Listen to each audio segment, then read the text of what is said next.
की माझा जो शेतकरी आज जो अडचणीत आहे आणि या अडचणीत असणाऱ्या शेतकऱ्याला परत कुठंतरी उभा करता आलं पाहिजे, तो उभा राहिला पाहिजे।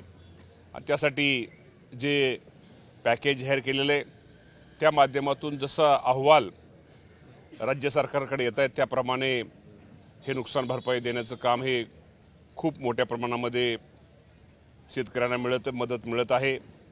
परंतु अजूनही खूप अपूर्ण काम आहे आणि अपूर्ण काम ह्यासाठी राहिलेलं आहे की तो आपल्या सगळ्यांना माहिती आहे, पूर्वी 2 हेक्टरची NDRFच्या नियमाप्रमाणे 2 हेक्टरची अट होती, ती आता आपण 3 हेक्टर करतोय। परत त्याला सेपरेट पंचनामे करावं लागत आहेत, त्यामुळे त्याला परत त्याची माहिती ही संकलन करावं लागते आणि आपण आपला जो अहवाल केंद्र सरकारला जो पाठवला जातो तो केंद्र अहवाल हा अचूक असला पाहिजे, परत त्यामध्ये आपल्याला दुरुस्ती करता येत नाही। आता isakal.com आहे देशातील नंबर 1 ची मराठी न्यूज वेबसाईट। प्रत्येक अपडेटसाठी isakal.com ला नक्की भेट द्या। त्यामुळे केंद्र सरकारच्या माध्यमातून सुद्धा चांगल्या प्रकारची मदत आपण शेतकऱ्यांना देण्याचा प्रयत्न आपण या देशाचे पंतप्रधानांसाठी दुःखदायकच आहे। मात्र आता दिवाळीला सुरुवात झाली आहे, किती मदत झाली आहे कृषी खात्याकडून? अनेक शेतकऱ्यांचे आणखी पंचनामे सुद्धा झालेले नाही। मी आपल्याला एवढंच सांगतो की राज्यामध्ये ह्या वर्षी खूप मोठी अतिवृष्टी झाली आणि खूप मोठं नुकसान माझ्या शेतकरी बांधवांचं झालेलं आहे। खरं तर सप्टेंबर महिन्यामध्ये जास्त अतिवृष्टी झाल्यामुळं काही ठिकाणचे पंचनाम्याचं काम थोडं अजूनही अपूर्ण आहे, पंचनाम्याचं काम सुरू आहे। पण निश्चित प्रकारे आपल्या माध्यमातून मी एवढंच सांगतो की राज्यातील शेतकऱ्यांना या राज्याचे मुख्यमंत्री देवेंद्र फडणवीस असतील, एकनाथजी शिंदेसाहेब असतील, अजितदादा पवारसाहेब असतील, यांनी जे एक पॅकेज दिलेलं आहे, यांनी जे आपल्या सगळ्यांना शेतकऱ्यांना आश्वासन म्हणण्यापेक्षा एक सहकार्य, मदत ह्याला म्हणता येत नाही, की माझा जो शेतकरी आज जो अडचणीत आहे आणि या अडचणीत असणाऱ्या शेतकऱ्याला परत कुठंतरी उभा करता आलं पाहिजे, तो उभा राहिला पाहिजे। त्यासाठी जे पॅकेज जाहीर केलेलं आहे त्या माध्यमातून जसा अहवाल राज्य सरकारकडे येत आहेत त्याप्रमाणे हे नुकसान भरपाई देण्याचं काम हे खूप मोठ्या प्रमाणामध्ये शेतकऱ्यांना मदत मिळत आहे। परंतु अजूनही खूप अपूर्ण काम आहे आणि अपूर्ण काम ह्यासाठी राहिलेलं आहे की तो आपल्या सगळ्यांना माहिती आहे, पूर्वी 2 हेक्टरची NDRFच्या नियमाप्रमाणे 2 हेक्टरची अट होती, ती आता आपण 3 हेक्टर करतोय।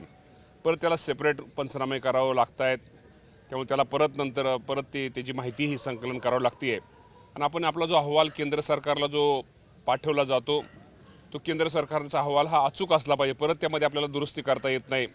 त्यामुळे केंद्र सरकारच्या माध्यमातून सुद्धा चांगल्या प्रकारची मदत आपण शेतकऱ्यांना देण्याचा प्रयत्न आपण या देशाचे पंतप्रधान मोदी साहेब असतील, अमित शाह साहेब असतील, या सर्वांनी आपल्याला आश्वासित केलेले, त्यामुळे निश्चित प्रकारे जास्तीत जास्त मदत आपल्या शेतकऱ्याला देण्याचा प्रयत्न हे करणार आहे। त्यामुळं मी शेतकऱ्यांना एवढंच सांगतो की शेवटी जरी मदतीला अजून उशीर झाला असला, जरी अजून मदत आपल्याला कमी मिळाली असली, 1 हप्ता मिळाला असला, तर अजिबात तुम्ही काळजी करू नका। येणाऱ्या दिवसामध्ये तुम्हा सर्वांना जे सरकारने तुम्हाला जे आश्वासित केलेले ती सगळी मदत तुम्हाला मिळाल्याशिवाय राहणार नाही।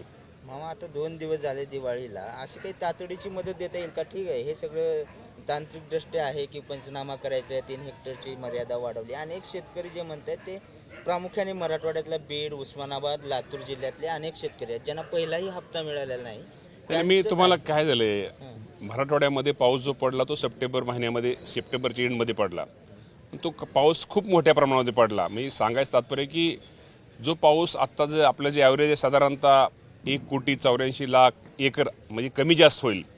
जे एकर आपण जे क्षेत्र बाधित धरलेलं आहे त्यामधलं जवळजवळ 60 ते 70% क्षेत्र हे सप्टेंबर महिन्यामधलं आहे। त्यामुळे सप्टेंबर महिन्यामध्ये उशीर लागतो आणि विशेषतः पाऊस आपल्याला माहिती आहे की तुम्ही म्हटला तर मराठवाड्यात पाऊस जो पडला तो सप्टेंबर महिन्यामध्ये जास्त पडला।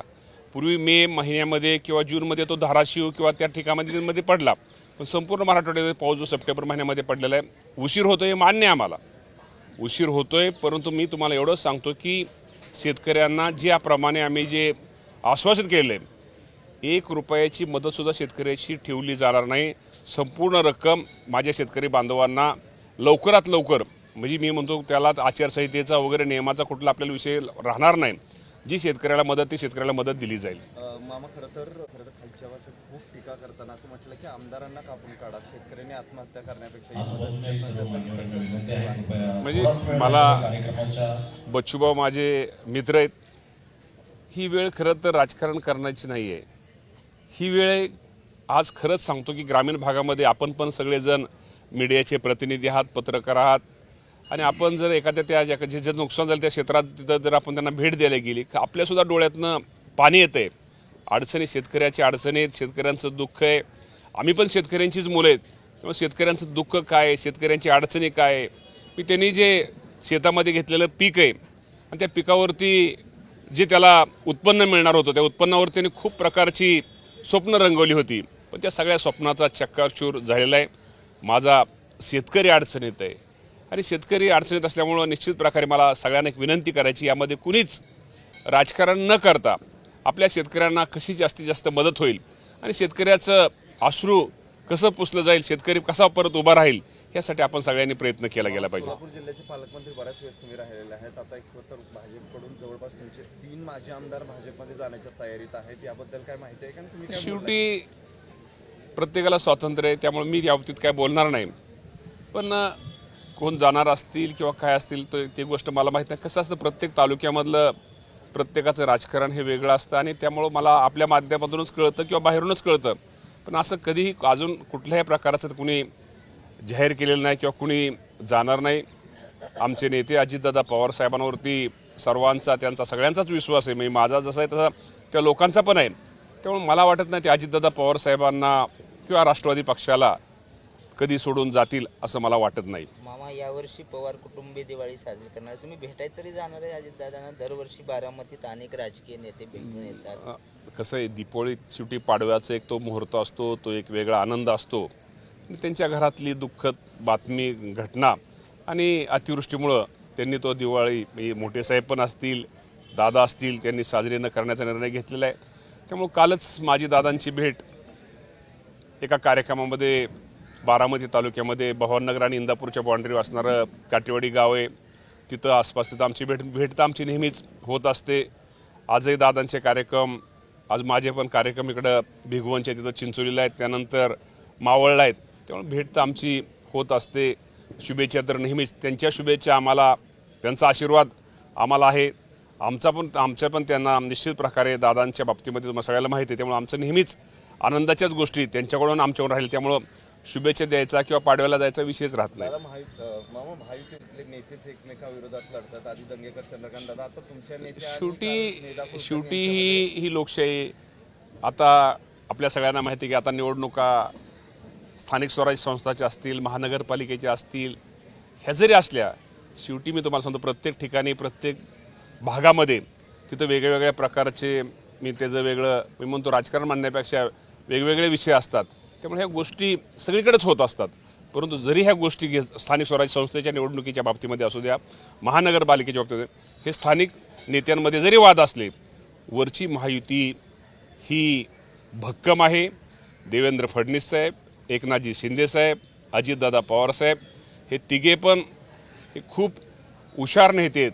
त्यामुळे जरी खाली थोडं, शेवटी कार्यकर्ता आहे, जागा एकच आहे, तिघंजण प्रमुख इच्छुक आहेत. त्यामुळे ह्या गोष्टी ह्या निवडणुकीमध्ये होणार आहेत, टीका टिप्पणी होणार आहे, एकामेकाला कुठंतरी कोण खालीवर करणार आहे. पण हे जरी झालं असलं, वर युती ही भक्कम आहे.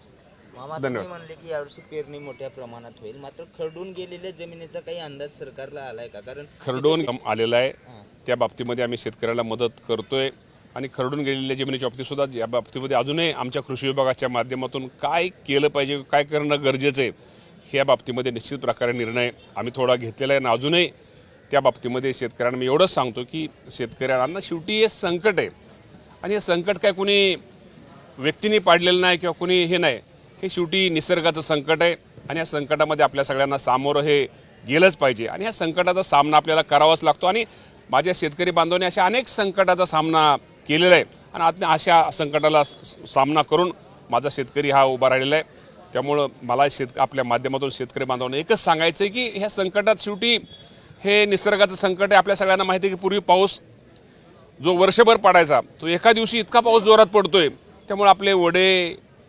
नाले, नद्या यांना पूर येतोय. त्यामुळे आलेल्या या संकटाला सामना करावाच लागेल. आणि एवढं मात्र निश्चित आहे की इथून पुढं ह्या गोष्टी सगळ्या गृहीत धरून या बाबतीमध्ये भविष्यामध्ये काय केलं पाहिजे की उद्या शेतकऱ्यांचं माझं नुकसान होणार नाही या बाबतीमध्ये राज्य सरकार काळजी घेईल. केंद्राची मदत कधीपर्यंत अहवाल जाणार, कधी केंद्राच्या मदती अहवाल आपल्याला सांगितलं की आपल्याला परत डबल केंद्राला आपल्याला काय गोष्टी आपल्याला हे करता येतं. त्यामुळे अचूक माहिती की येणाऱ्या थोड्याच दिवसात, आता बऱ्यापैकी माहिती जवळजवळ 60-70% काम आपलं पूर्ण होत आलेलं आहे. संपूर्ण सगळी माहिती केंद्र सरकारकडे आपण देणार आहोत. आणि स्वतः नरेंद्र मोदी साहेब आणि अमित शहा साहेबांनी केंद्र सरकारच्या माध्यमातून जो माझा अडचणीत आलेला महाराष्ट्रातला शेतकरी, या शेतकऱ्यांना जास्तीत जास्त मदत करण्याचं त्यांनी आश्वासित केलं आहे. त्यामुळे शेतकऱ्यांना निश्चित प्रकारे वेळ लागतोय, वेळ होतोय, आपल्या अडचणी आहेत. दिपावलीच्यामुळे आपल्या त्या थोडं जरी वेळ जरी होत असला तर मी शेतकऱ्या बांधवांना आपल्या माध्यमात एवढंच सांगेल, काळजी करू नका. हे सरकार हे शेतकऱ्यांचं हित साधणारं सरकार आहे. तर शेतकरी निश्चित प्रकारे हे सरकार माझ्या या अडचणीत असलेल्या शेतकऱ्याच्या पाठीमागं खंबीरपणे उभं राहील हे आपल्या माध्यमात सांगतो. धन्यवाद. देश विदेशातील प्रत्येक घडामोडींचे लाईव्ह अपडेट मिळवण्यासाठी आता साम टीव्हीच्या सर्व सोशल मीडिया प्लॅटफॉर्मला लाईक, फॉलो आणि सबस्क्राईब करा. तसंच सर्व नोटिफिकेशनसाठी बेल आयकॉन प्रेस करायला विसरू नका.